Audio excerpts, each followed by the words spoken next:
হিন্দু বলে কোনো ধর্ম নেই। তবে নবী ইব্রাহিমের জামানাতে যেসব মূর্তি পূজা ছিল তারা কোন ধর্মের অনুসারী ছিল? ভাই, হিন্দু এটা কোনো ধর্মের নাম নয়, হিন্দু একটা স্থানের নাম। যারা সিন্ধু নদের অববাহিকায় বাস করে তাদেরকে বলা হয় হিন্দু। এনসাইক্লোপিডিয়া ব্রিটানিকা ভলিউম 6 পৃষ্ঠা নাম্বার 699 এবং পণ্ডিত জওহরলাল নেহরুর দ্য ডিসকভারি অফ ইন্ডিয়া পৃষ্ঠা নাম্বার 74 এবং 75 পৃষ্ঠায় তিনি একথা লিখেছেন।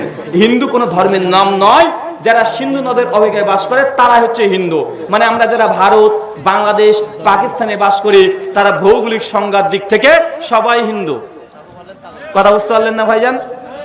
তারা সবাই হিন্দু। যেন আমেরিকায় থাকে তাকে কি বলেন? আমেরিকান। যে ভারতে থাকে তাকে ভারতীয় বলেন, যে বাংলাদেশে থাকে তাকে বাংলাদেশি বলে, আর যে হিন্দুস্তানে থাকে তাকে হিন্দুই বলে। মানে এটা একটা ভৌগোলিক সংজ্ঞা। হিন্দু এটা ধর্মের নাম নয়, মূল ধর্মের নাম হচ্ছে সনাতন ধর্ম। কি বললাম? সনাতন ধর্ম। তো ভারতবর্ষের কেন্দ্রিক ধর্মটা গড়ে উঠেছে। আর আরবে যে প্যাগানিজম মূর্তি পূজারী ছিল তারা কেউ হিন্দু ছিল না।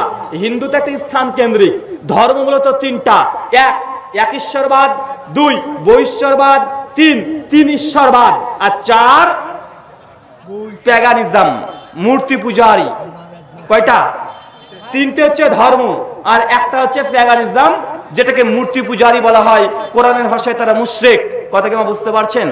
ধর্মের কোয়ালিটি 4টেই হয়, এর বেশি নয়। এই বিষয়ে ডিটেল জানার জন্য আমার বই আছে ইসলাম আদর্শ না কলঙ্ক, অভিযোগ নাম্বার 9, হিন্দু ধর্মের তত্ত্ব এবং তার নথিপত্র।